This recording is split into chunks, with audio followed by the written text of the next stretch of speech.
என்ன cinema background மாதிரி பண்ணியிருக்க, தப்பாச்சா இது இது சிம்பனி இல்லை, சிம்பனினா என்னென்னு தெரிஞ்சுட்டு அதுக்கப்புறம் கம்போஸ் பண்ணுன்னு தான் சொல்லியிருக்கேன்.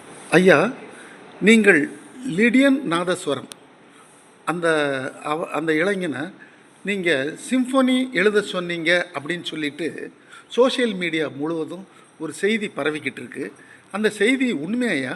இல்லை, ஒரு தடவை லிடியன் நாதஸ்வரம் வந்து என்னிடம் பாடம் கற்றுக்கொள்வதற்காக வந்த பையன்தான், மியூசிஷியன் தான்.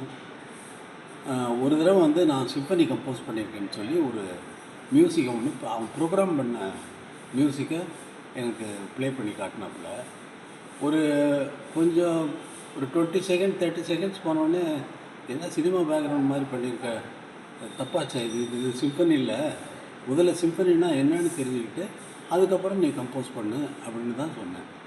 அதுதான், வேறு ஒன்றும் இல்லை.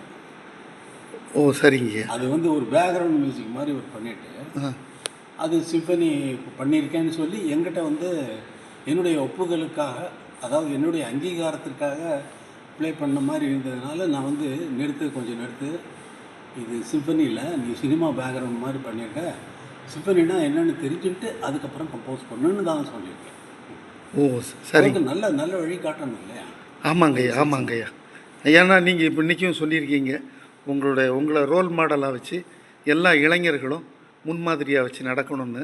ஏன்னா ரோல் மாடலாக வைக்க வேண்டாம், நான் என்னுடைய காலில் நடந்து வேறு ஒருவனுடைய காலிலும் நடக்காமல் என்னுடைய காலிலேயே நடந்து என்னுடைய இடத்திலேயே வந்து படிப்படியாக சினிமா கச்சேரிகளுக்கு வாசித்து, ட்ராமாக்களுக்கு வாசித்து, சினிமாவுக்கும் அசிஸ்டண்ட்டாக ஒர்க் பண்ணி, அந்த மாதிரி வந்து படிப்படியாக வந்து அந்த வாசிக்கிற ஒர்க் பண்ணுற நேரத்திலேயே கற்றுக்கொண்டு அதை வந்து எக்ஸ்பெரிமெண்ட்டில் வந்து ஆர்கெஸ்ட்ரா வாசிக்க வச்சு என்னுடைய காலிலேயே நான் நடந்து என்னுடைய காலிலேயே, அந்த காலு கூட வெறும் பேர் ஃபுட்டு அப்படின்னு வச்சுக்கோங்க, பாதத்தில் எந்த அணிகலனும் இல்லாமல், பாத அணிகள் இல்லாமல் நான் நடந்து வந்து இந்த இடத்தில் சினிமாவில் ஒரு இடத்தில் உட்கார்ந்து விட்டு அதற்கப்புறம் சினிமாவில் இல்லாமல் அதை விட்டு விலகி மற்ற இசைகள் என்னென்ன உயர்ந்த உலகில் இருக்கின்றனவோ அத்தனையையும் நாம் தெரிந்து கொள்ள வேண்டும் என்ற நோக்கத்தில்